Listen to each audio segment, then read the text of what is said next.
Hello guys, what's up? This is Glorious Chemistry Classes and welcome to you my YouTube channel Glorious Chemistry। आज आप लोगों को chemical kinetics में number 6 में और यूनिट 4 में छोटा टॉपिक बताने वाले हैं, लेकिन IIT और नीट और बोर्ड के दृष्टिकोण से ये इंपॉर्टेंट टॉपिक है, ठीक है। और नोटिस आज का रहेगा कि आपका क्लास 21 तारीख से 50% बैच वाइज, यानी कि जैसा आपका बैच चलता था उस टाइप से नहीं चलेगा, 50% अराउंड करके चलेगा, ठीक है। और WHO के गाइडलाइन के तहत चलेगा, याद रखिएगा, राइट। तो सभी बच्चे को नोटिस पता हो गया, 21 तारीख से आप लोगों का क्लास कंटिन्यू चलेगा, 11 का भी 12 का भी। आप सभी बच्चे को पता है कि 11 का एडमिशन अपने वेबसाइट से भी कई बच्चे का एडमिशन हो चुका है, ठीक है। और जो बच्चे चाहते हैं ऑफलाइन, ऑफिस में भी कई सारे बच्चे का एडमिशन हो गया। जिस बच्चे का नहीं हुआ है, ठीक है, आप यदि कोर्स करना चाहते हो क्लास में बैठ करके ऑफलाइन, तो आप जरूर एक बार विजिट करो, ठीक है, हमारे यहाँ। और एक बार आप यदि क्लास कर लोगे, मेरी गारंटी है फिर आपको इधर उधर नहीं जाने का जरूरत पड़ेगा। तो आज आप लोगों को केमिकल काइनेटिक्स में बहुत ही मजेदार चीज बताने वाले हैं, ठीक है। आप शुरू से लेकर अंत तक देखोगे तो लास्ट वाला क्वेश्चन भी बनेगा, जो बनाने देते हैं हर वीडियो के लास्ट में रहता है, ठीक है, वो आपको बनाने हैं। और इसमें IIT JEE का जो क्वेश्चन रहता है किस टाइप से रहता है वो भी बताएंगे। तो आप लोगों को आज शुरू से लेकर अंत तक कॉन्शियस होकर के देखना और समझना है। जो प्रॉब्लम होगा कमेंट सेक्शन में, और वीडियो कैसा लगा जरूर बताना, और अंत में तुम वीडियो को हिट जरूर करना, लाइक जरूर करना। जो न्यू बच्चे हो चैनल को सब्सक्राइब कर लो, ठीक है। चलो आज का टॉपिक स्टार्ट करते हैं बिना समय गवाए। तो आज का टॉपिक है हाफ लाइफ पीरियड, अर्ध आयु काल। हम इस वर्ड को तोड़ेंगे, ठीक है, और जो यहाँ सिंबल लिखे हैं उसका मीनिंग तोड़ेंगे, और किसके किसके लिए निकालेंगे वो आप देखोगे। इसका ग्राफ भी बताएंगे, इस पर न्यूमेरिकल भी बताएंगे, ओके। चलो सबसे पहले ये जानो अर्ध आयु काल बोलते किसको है। चलो अब सपोज दैट एक पदार्थ लेते हैं, 12 ग्राम का पदार्थ लेते हैं, मान लो ये 12 ग्राम का पदार्थ है, ठीक है। इस पदार्थ को पहला स्टेज में ये 12 ग्राम हम लिए हैं, यानी इसका जो पहला मात्रा होगा वो 12 ग्राम होगा। अब ये 12 ग्राम, ठीक है, 10 दिन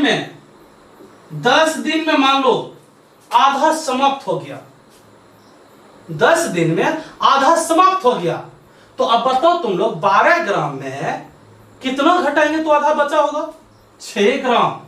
6 ग्राम यानी 6 ग्राम डिस्ट्रॉयड हो चुका है, समाप्त हो चुका है। तो बचा कितना होगा? चलो 12 में 6 को माइनस कर दो, 6 ग्राम बचा होगा।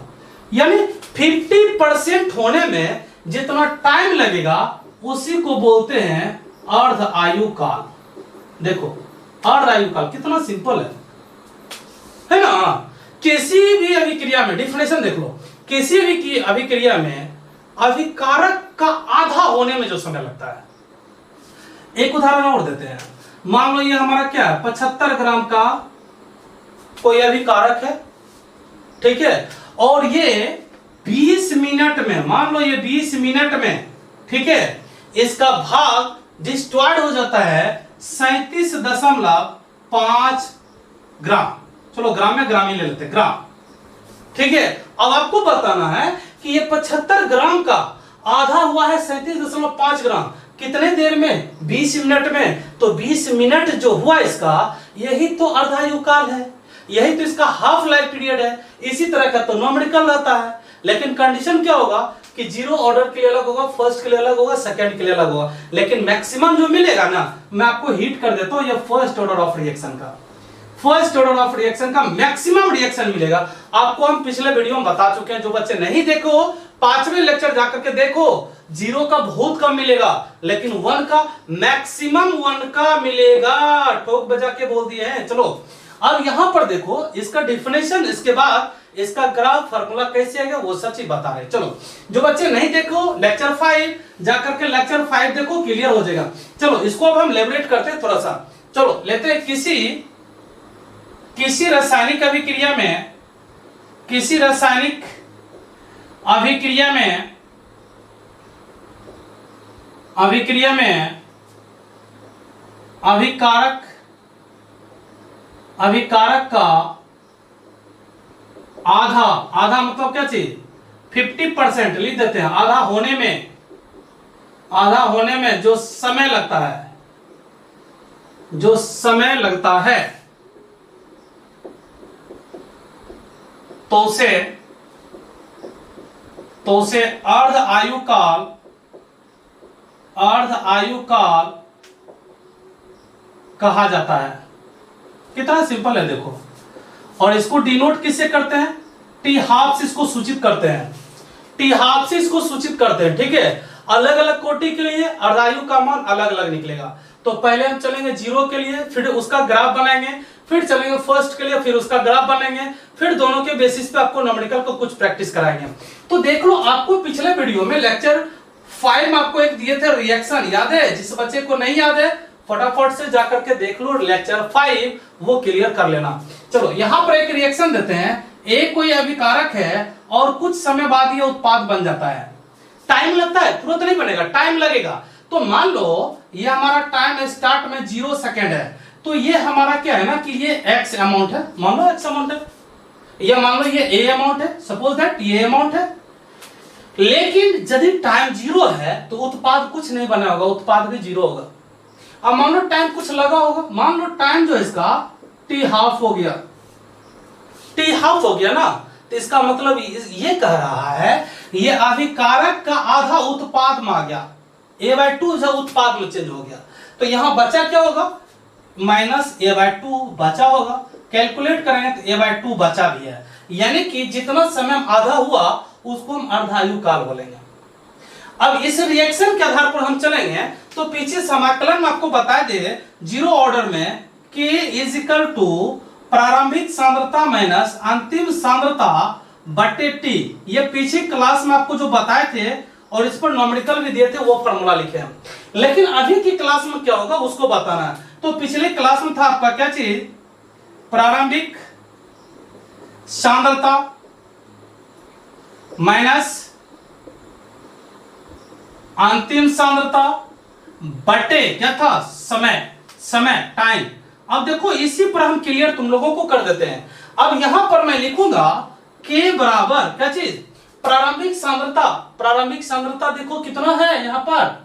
a है, तो a ले लेंगे। चलो a ले लो, a माइनस अंतिम सांद्रता तो यही हुआ a/2 जो खत्म होकर के बचा होगा रेस्ट, तो a/2 राइट। अब बटे समय है इसका, कुछ टाइम लगा तो क्या टाइम लगा? t हाफ, आधा हुआ है ना, तो हम यहाँ t हाफ लिख देते हैं। देखो एक फार्मूला और आज आपका निकल गया। यहां पर नहीं कुछ तो बाय में 1 कर दो। चलो 2 और 1 का एलसीएम लोगे 2 हो जाएगा। कैलकुलेट करो 2a माइनस a बाय क्या हो जाएगा? ये t हाफ। क्लियर हो गया? अब देखो 2 और t हाफ दोनों डिवाइड में, तो 2 भी नीचे आ जाएगा, 2a में एक घटेगा तो एक a बचेगा। चलो a/2 t हाफ किसके बराबर निकला है? k के बराबर निकला। k बराबर a/2 t हाफ। यह एक आपको फार्मूला होगा। देखिए आपको हाफ लाइफ कहेगा निकालने के लिए 0 ऑर्डर के लिए, तो क्या क्या दिया रहेगा? वेग स्थिरांक दिया रहेगा और सांद्रता दिया रहेगा। सांद्रता जो रहेगा वो कौन सांद्रता? देखो ऊपर में a प्रारंभिक है, a/2 क्या अंतिम है, तो प्रारंभिक सांद्रता दिया रहेगा। ठीक है, उसका आधा मतलब a/2, तो 2 तो खैर आपका रहेगा ही, ये चेंज नहीं होगा, लेकिन ये प्रारंभिक सांद्रता चेंज हो सकता है।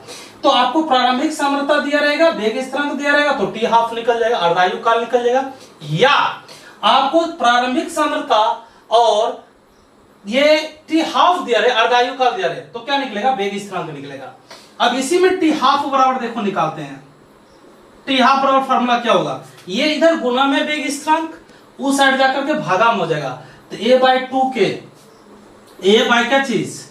2k। यह ये भी एक फार्मूला हो गया। ये डायरेक्ट t हाफ बराबर हो गया, सांद्रता दिया रहेगा और वेग स्थिरांक दिया रहेगा, तो अर्धायु काल निकल जाएगा।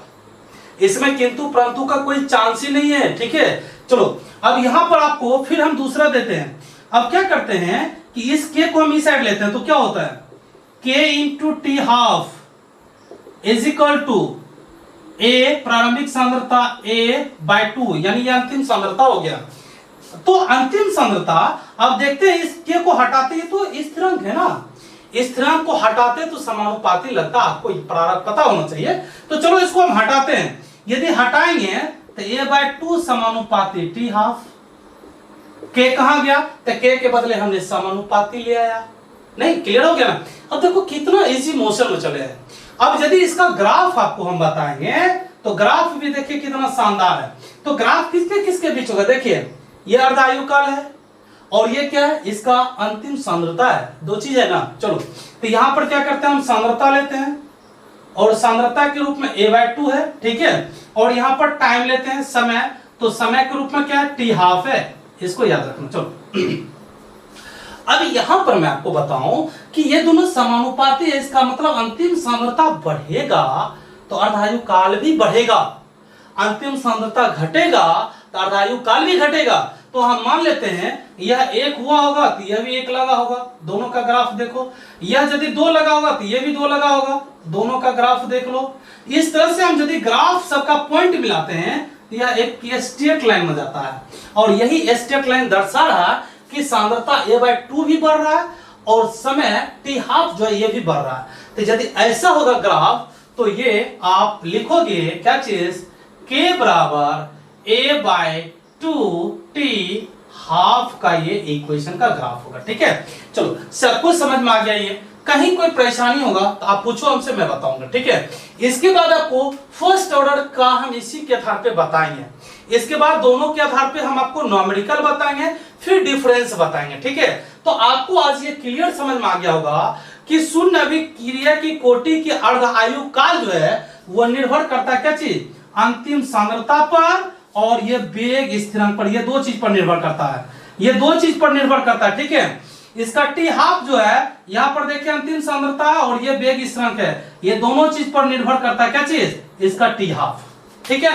तो चलिए फटाफट से सभी बच्चे यहां तक नोट कर लीजिए, इसका बाद इरेज करते हैं, तब आपको हम फर्स्ट ऑर्डर का बताएंगे इसी के आधार पे। आई होप समझ गए होंगे, एक बार इसको रिपीट कर देते हैं, ओके। चलो किसी रासायनिक अभिक्रिया में ये सबके लिए होगा कि आधा होने में जो समय लगता है उसको अर्धायु काल बोलते हैं। अब ये कोई अभिकारक है, उत्पाद है, जब टाइम 0 लगेगा, 0 सेकेंड होगा तो उस समय तो रिएक्शन ही नहीं होगा तो उत्पाद भी नहीं बनेगा। तो यानी प्रारंभिक सांद्रता A जितना रहेगा उतना ही रहेगा, उत्पाद नहीं बनेगा। लेकिन कुछ टाइम लगेगा, मान लो कुछ टाइम 10 सेकंड 20 सेकंड लगा होगा तो ये आधा होता है, तो आधा A/2 इससे निकल गया तो इधर बचा कितना होगा, तो A/2 ही बचा होगा ना, हमको तो आधा करना है, ठीक है, इसलिए A/2 ही लिए हैं। चलो अब क्या करते हैं, फॉर्मूला आपको समाकलन वेग समीकरण विधि द्वारा बताए हैं, K बराबर प्रारंभिक सांद्रता माइनस अंतिम सांद्रता बटे T। तो प्रारंभिक सांद्रता यहाँ देखते हैं A है, अंतिम सांद्रता देखते हैं A/2 है, तो प्रारंभिक सांद्रता A, अंतिम सांद्रता A/2 और T जो है T½ हो जाएगा, समय इसका अर्धायु काल है। अब कैलकुलेट करोगे तो A/2 T½ हो जाएगा। अब देखो ये किसके बराबर निकला, K बराबर A/2 T½ इधर T½ भागा में इस साइड आकर के गुना में, तो T½ बराबर A/2 के ये हमारा निकल चुका है। उसके बाद इधर देखो ये भागा में इस साइड आकर के गुना में T½ इंटू K बराबर A/2 बचा। यदि इस K को हटाते हैं तो समानुपाती लग जाएगा, ठीक है, यानी A/2 का मान बढ़ेगा तो T½ का भी मान बढ़ेगा। यहां तक फटाफट नोट कर लो, तब आगे हम फर्स्ट ऑर्डर का बताते हैं, ठीक है, ओके। सो गाइस आशा करते हैं आप जीरो ऑर्डर ऑफ रिएक्शन का हाफ लाइफ अच्छे तरीके से समझ गए होंगे। अब आप लोगों को फर्स्ट ऑर्डर ऑफ रिएक्शन का हाफ लाइफ बताने वाले हैं। तो फर्स्ट ऑर्डर ऑफ रिएक्शन में हाफ लाइफ को समझने से पहले आपको मैं फिर बोल रहा हूं, लेक्चर नंबर 5 आपको समझना पड़ेगा। उसमें आपको समाकलन वेग विधि द्वारा हम आपको बता चुके हैं K is equal to rate constant K is equal to 2.303 by T log initial concentration by final concentration, प्रारंभिक सांद्रता बटे अंतिम सांद्रता, ऐसा आपको बता चुके हैं। तो हाफ लाइफ का क्या डिफिनेशन होता है, किसी प्रारंभिक अवस्था का या अभिकारक का आधा होने में जो समय लगता है, ठीक है। तो यहां पर क्या करते हैं, for the first order of reaction, for the first order of reaction, प्रथम अभिक्रिया की कोटि के लिए यहां n बराबर कितना यूज करेंगे, 1 यूज करेंगे। और मैक्सिमम ना जो रिएक्शन होगा, चाहे रेडियो एक्टिव का रिएक्शन हो, चाहे स्यूडो रिएक्शन हो जिसको छद्म बोलेंगे या आणविक बोलेंगे, वैसा रिएक्शन हो, ठीक है, या एटॉमिक रिएक्शन हो, ये सबका सब रिएक्शन किस में आएगा? आपको आएगा फर्स्ट ऑर्डर ऑफ रिएक्शन में, कहे ना कहे लेकिन फर्स्ट में आएगा, ठीक है। चलो अब यहां पर मान लो, माना कि प्रारंभिक सांद्रता, चलो यहां पर भी हम सपोज कर लेते हैं, प्रारंभिक सांद्रता इसका जो इनिशियल कंसंट्रेशन होगा वो A0 ही होगा, यानी जीरो टाइम पे, लेकिन अंतिम सांद्रता जो होगा इसका, अंतिम सांद्रता, ठीक है, जिसको हम A बोलते हैं, इज इक्वल टू प्रारंभिक सांद्रता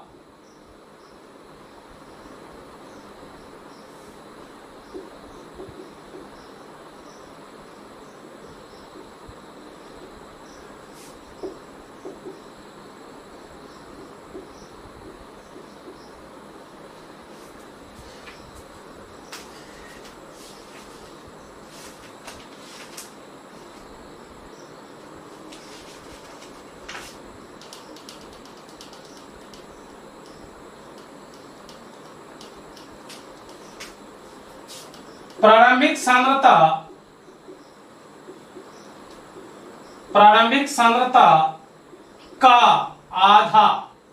तो प्रारंभिक सांद्रता का आधा का मतलब क्या हुआ कि A0 का कंसंट्रेशन बाय 2, ठीक है। चलो अब यहां पर यदि आधा होगा तो समय भी क्या हो जाएगा, तब समय जो है इसका अर्ध आयु काल हो जाएगा, जिसको आप क्या बोलोगे, टी हाफ बोलोगे, ठीक है। चलो अब यहां से लेकर के जो भी वैल्यू है सबको उठा करके ऊपर में रखो, ठीक है। जो चीज तुम सपोज की हो और एक्चुअल और डेफिनेशन के अनुसार जो होना चाहिए उसको हम ऊपर रखेंगे।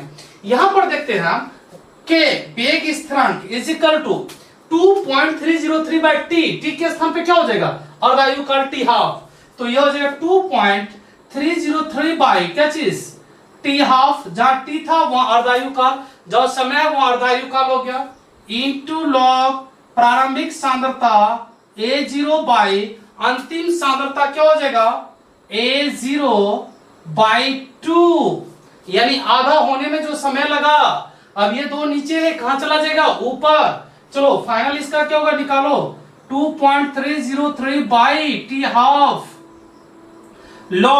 लॉग देखो ये दोनों कैंसिल आउट हो जाएगा, ये चला जाएगा ऊपर, तो लॉग ये क्या होगा, सिंपली 2, ये हो जाएगा 2.303 बाई टी हाफ। लॉग 2 का मान शायद आपको पता होगा, जिन बच्चे को नहीं पता है वो लॉग एंटी लॉग का जाकर के लेक्चर देख लो, 10 से 15 मिनट का लेक्चर है लेकिन सारा क्लियर है, और 10 से 15 मिनट देखो तुम्हारा कुछ नहीं जाएगा लेकिन बहुत कुछ तुम सीख जाओगे।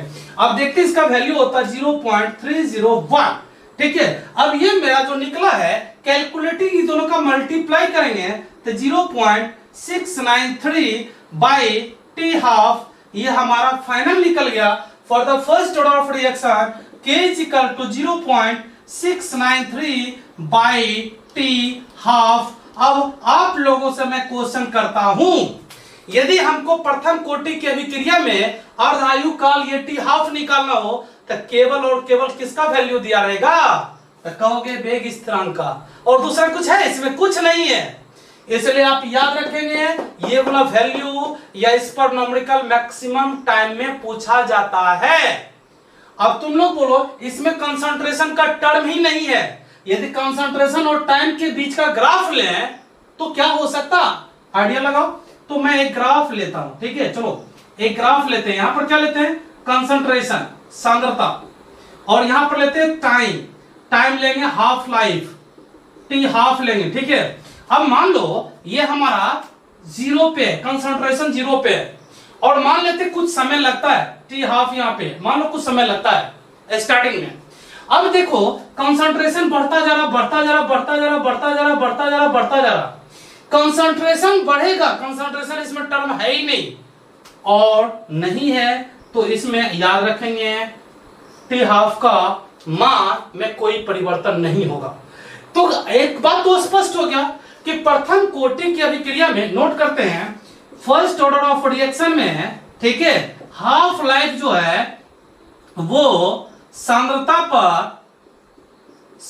पर निर्भर नहीं करती है, सांद्रता पर निर्भर नहीं करती है गाइस, याद रखना। कौन सा n बराबर 1 होगा तो वह सांद्रता पर निर्भर नहीं करेगा उसकी अर्धायु काल।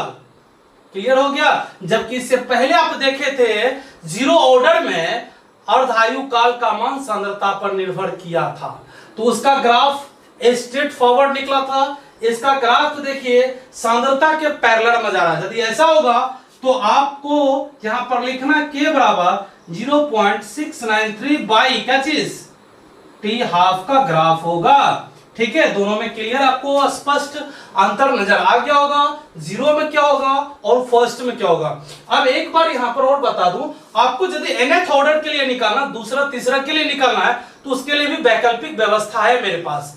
आपको बताए थे, याद होगा, nवें order for the nth order. आपको इसके लिए मैं बताया हुआ हूं पिछले लेक्चर में, ठीक है, समाकलन इंटीग्रल रेट लॉ मेथड में। तो इसमें t है ना, इसमें kn इज इक्वल टू आपको बता चुका हूं 1/t n-1 बताया ना, इंटू 1/, अंतिम सांद्रता 1 के पावर n-1, ठीक है, माइनस 1/, प्रारंभिक सांद्रता के पावर क्या चीज n-1। ऐसा बता है कि नहीं बता है? यदि आप लोगों को याद होगा तो ये 100% सबके लिए इस पर अप्लाई हम करेंगे, केवल 0 और 1 को छोड़ के। ऐसा पहले भी बोले फिर बोल रहे हैं।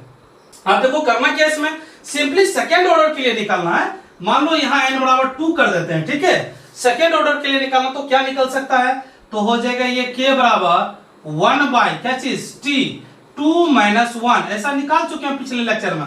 तो यह हो जाएगा 1/, अंतिम सांद्रता माइनस 1/, क्या चीज प्रारंभिक सांद्रता। क्योंकि यहां पर देखते हैं 2 में 1 जाएगा पावर 1 हो जाएगा, जिसको लिखे ना लिखे कोई फर्क नहीं पड़ता है।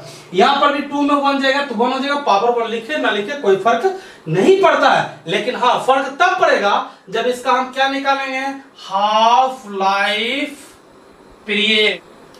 यदि ये निकालेंगे तब फर्क पड़ेगा, ठीक है, तब फर्क पड़ेगा। तो क्या क्या चेंज होगा उसके बारे में आपको हम पीछे बता चुके हैं।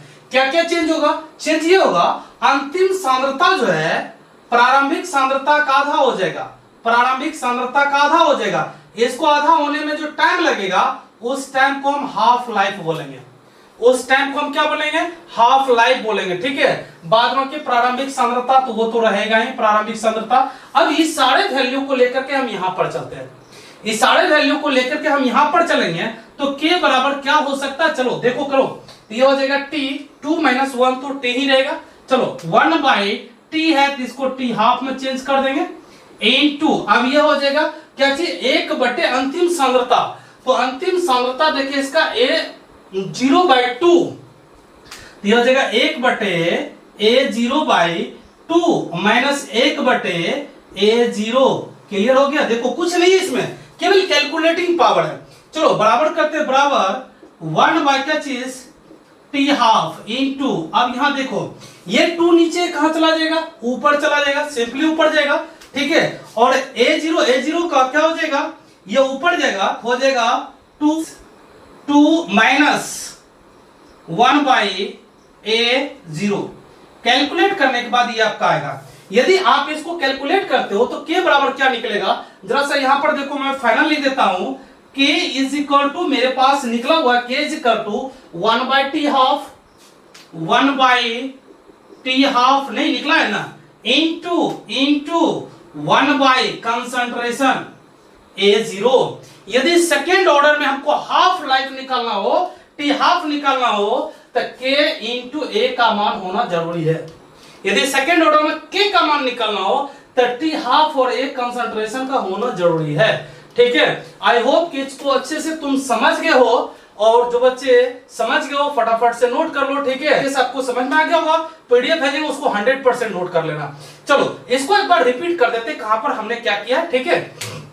So guys, first order of reaction के लिए चलेंगे। सबका कंडीशन वही है कि प्रारंभिक सांद्रता को आधा होने में जो समय लगेगा उसको हाफ लाइफ बोलेंगे, चाहे 0 के लिए हो, फर्स्ट के लिए हो, सेकंड के लिए हो, किसी के लिए भी हो। तो 0 का निकाल चुके, फर्स्ट का आपको पहले एक लेक्चर 5 में हम रिएक्शन इक्वेशन बता चुके हैं रेट लॉ मेथड में, ठीक है, इंटीग्रल रेट लॉ मेथड में ये निकाल चुके हैं।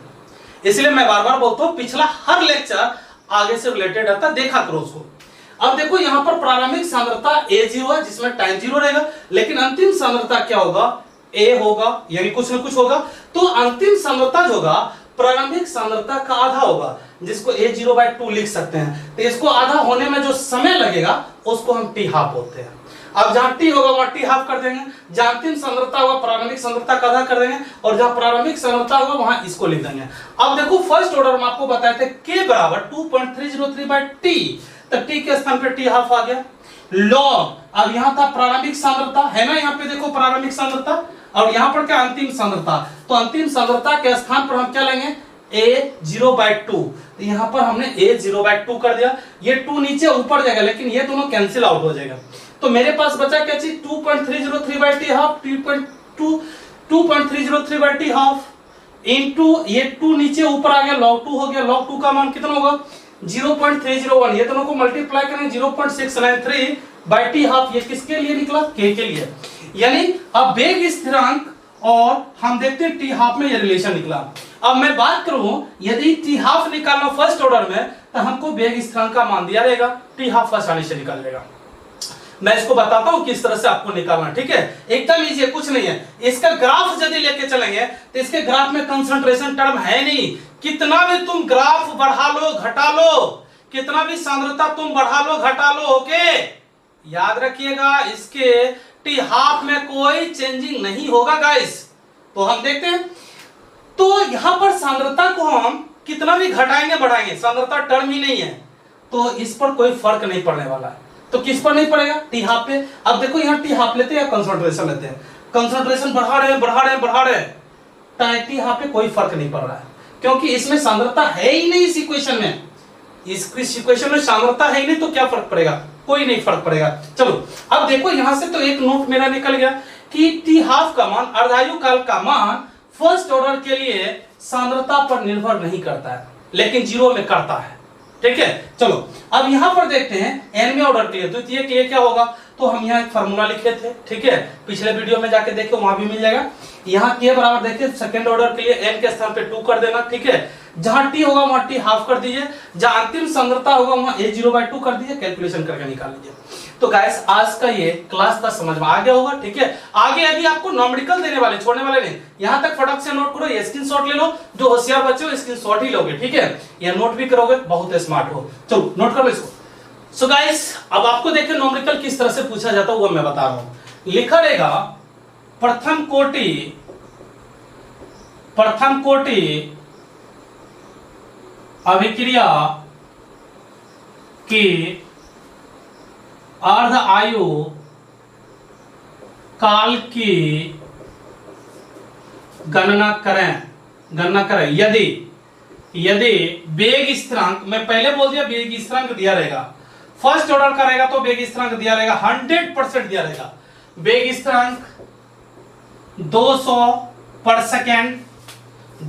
सेकेंड, ये आपको दे देगा 5 पर मिनट, ठीक है। क्या निकाल लेते हैं, आपको 2 सवाल दिए हैं, दोनों सवाल में आपको हाफ लाइफ ही निकालना है, ठीक है। चलो निकाल के दिखाते हैं, ये पहला, ठीक है। अब देखते हैं कि इसके लिए T half is equal to, अभी जस्ट बताया 0.693/k वेग स्थिरांक, ऐसा आपको भी तुरंत बताया, तो यहां हो जाएगा 0.693/k के स्थान पे हम 200 का यूज करेंगे, कर लिए। चलो अब क्या करो, 1000 से गुना कर दो, ये भी खत्म हो गया, क्लियर हो गया। अब 600 में 200 से डिवाइड करेंगे तो कितना बार में लगेगा, 3 बार में तो लगना ही है। अब देखिए ये हो जाएगा 93 पे 0 देंगे तो 930 हो जाएगा, तो 4 बार में तो ही लगना है, कोई सस्पिशन नहीं हुआ, ठीक है। अब देखो ये कितना है आपका, तो यहां पर पॉइंट हो जाएगा, ये कितना 1000 है, 3 है प्लस ऊपर जाएगा तो माइनस, गुना 10 के पावर क्या चीज -3, ये क्या निकला टी हाफ, तो ये था किसमें पर सेकेंड में, तब ये हो जाएगा सेकेंड मान से। कितना इजी है, सो इजी गाइस, नहीं बहुत ही आसान है, यदि आप लगातार देखे होंगे तो कितना आसान है आप समझ सकते हो। दूसरा भी देखो इसमें सवाल जो कहता है 5 पर मिनट, सेकेंड में भी कहेगा तो निकालने के लिए लिख लेंगे। अब मिनट में कहेगा तो मिनट में ही छोड़ देंगे, नहीं किसी में कहेगा तो जो दिया गया उसी में निकाल के छोड़ दो। चलो अब यहां पर देखो टी हाफ निकालना है 5 मिनट के लिए, तो फॉर्मूला होता है 0.693 बाई के, 0.693 बाई क्या चीज 5, नोट कर लिया। अब डिवाइड कर दो, क्या हो जाएगा 0.13, अब ये हो जाएगा 43886 क्या चीज मिनट, इसका आंसर। कहां भारी होता हो, कहीं भारी नहीं है गाइस, आप यदि शुरू से हैं तो आसानी से समझ गए होंगे। अब इसका दूसरे कैटेगरी का जो रहता है उसको जरा सा देखेंगे। एक परमाणु रिएक्टर अभिक्रिया में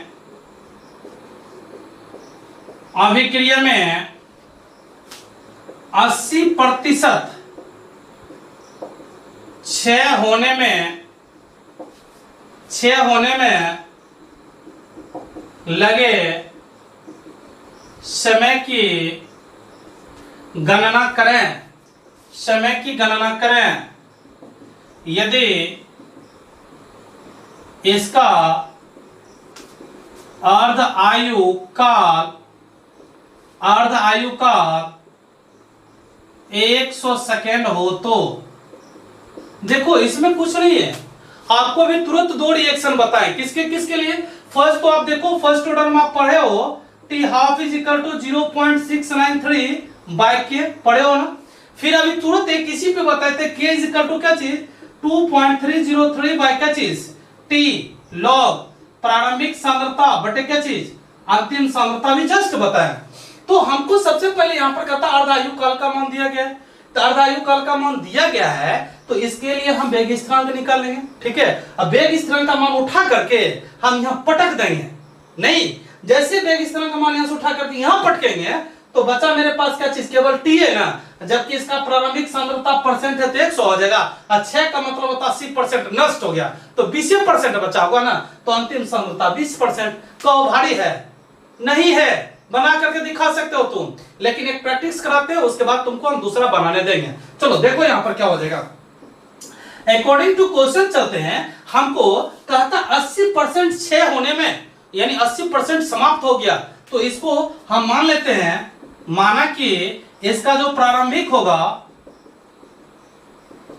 जो होगा वो कितना होगा 100 होगा, ठीक है। और इसका जो अंतिम हुआ, अंतिम कंसंट्रेशन कितना 80 हो गया, ठीक है। तो 80 नहीं 100 में 80 समाप्त हो जाएगा तो 20 हुआ होगा, ठीक है। तो अब देखो इसमें कहता है कि इसका टी हाफ जो है वो कितना होगा 100 सेकेंड होगा, टी हाफ 100 सेकेंड होगा। तो हमको नहीं पता है के का मान क्या दिया गया है, के का मान पता नहीं क्या दिया हुआ व्हाट, यदि के का मान निकल लेगा तभी जाकर के हमको टी का मान निकलेगा व्हाट। तो सबसे पहले देखो टी हाफ और के में रिलेशन होता है कि नहीं होता। देखो टी हाफ और के में रिलेशन होता है, फर्स्ट ऑर्डर में आपको बता चुके हैं। तो यहां पर लिखो टी हाफ और के में रिलेशन, तो के बराबर 0.693 बाय क्या चीज टी हाफ होता है ना, तो 0.693 बाय टी हाफ का मान क्या चीज 100। अब इसको कैलकुलेशन करते हैं तो 0.693 गुना 10 के पावर माइनस क्या चीज 2। अब एक पॉइंट कम से कम उधर लेते, सार्थक अंक लेते हैं, तो यह हो जाता है 6.93 गुना 10 के पावर माइनस 3। ये आपका आ गया इतना क्या चीज पर सेकेंड, ये हो गया के का मान। अब के का मान हम यहां पर रख देंगे, ठीक है, तो सारा मान निकल जाएगा। चलो हम क्या करते हैं, इसको यहीं से लेकर के चलते हैं, तो हमको के इज इक्वल टू क्या होता है 2.303 बाय टी लॉग प्रारंभिक सांद्रता 100, अंतिम सांद्रता 80, खत्म हो गया तो 20 बचा होगा, तो 100 बाई 100 माइनस 80, ठीक है। चलो लिखो, तो के का मान देखो दिया गया कितना, लुक एट, देख लो यहाँ पे, या इसको पलट लो, टी को यहां कर लो, टी बराबर 2.303 बटे, अब देखो इसका मान कितना है, इसको लिख सकते हो या तो इसको भी तुम शूट कर सकते हो, कोई दिक्कत नहीं है, किसी को भी शूट करो। 0.693 गुना क्या चीज 10 के पावर माइनस 2, यहां ये लिखते हैं 10 के पावर माइनस 2 करते हैं, ठीक है, 10 के पावर 2 लॉ क्या चीज 100 बटे क्या चीज 20, खत्म, 5 हो गया। चलो अब इसको क्लियर करते हैं, t इज इक्वल टू क्या हो जाएगा, यहीं पर क्लियर इसको करते हैं, यहीं पर इसको हम खत्म करते हैं। t इज इक्वल टू मेरे पास निकला 2.303 गुना ऊपर चला जाएगा 100 बटे 0.693 इंटू ये हो जाएगा 0.699। ठीक है गाइस, देखो बहुत ही सिंपल है। ठीक है, आप लोगों को लगा होगा बहुत लंबा चौड़ा है, ऐसा कुछ नहीं है। यदि इसको हम एक बार में क्रॉस कर सकते हैं, कोई बड़ी बात नहीं है। ठीक है, तो इसका एप्रोक्स वैल्यू आएगा 2.3 इंटू 10 टू द पावर क्या चीज 2, इतना सेकेंड इसका आंसर होगा। आप कैलकुलेट कर लो, अप्रोक्स में इसके आसपास आएगा। अब देखो इसके आधार पर नाम निकल देंगे, बन जाना चाहिए, कुछ भी नहीं है। ठीक है, तो फटाफट से यहां तक नोट कर लो, उसके बाद आप लोगों को हम इसके आधार पे बनाने थे, आप बना के दिखाओ। ठीक है,